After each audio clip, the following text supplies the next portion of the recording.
Anti-vax. Televangelist Marcus Lamb dies of coronavirus. At least he was practicing what he preaches. In the dumbest country in the world, it's totally legal to commit genocide, going on TV, convincing people not to take the vaccine, not to wear a mask. He'd never go to court because this country is already infested with Nazis at every level of government. We know that for a fact when Daniel Baker goes to jail 44 months just for saying we should defend our capital against terrorists, and the QAnon shaman gets less time than that, 42 months, I believe.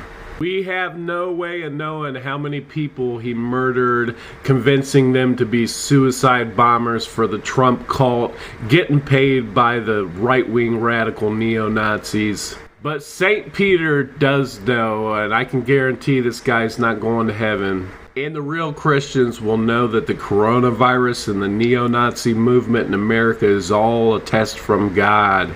Will you do what the Bible says, not committing murder?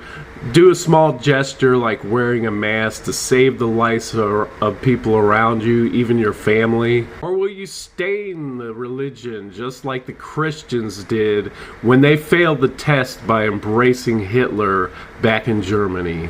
Make no mistake, the preachers like this, they don't care about the Bible.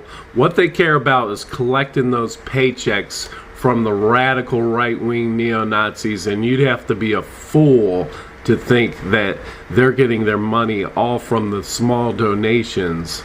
They're getting paid to kill your family with Omicron coronavirus, turn you into a suicide bomber for the Trump cult. The things they care the most about, like abortion, hating on gays, is barely even mentioned in the Bible. When they trick their following into committing some of the top two sins, worshiping false idols like Trump, the Republican Party, and money, cheating them out of the kingdom of heaven, turning those churches into an abomination and embarrassment to God.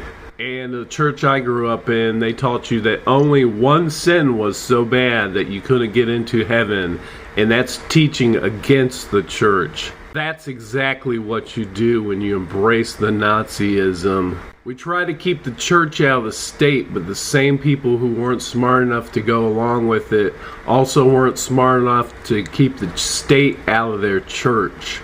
As president, I will consider taxing those churches that are nothing more than political organizations.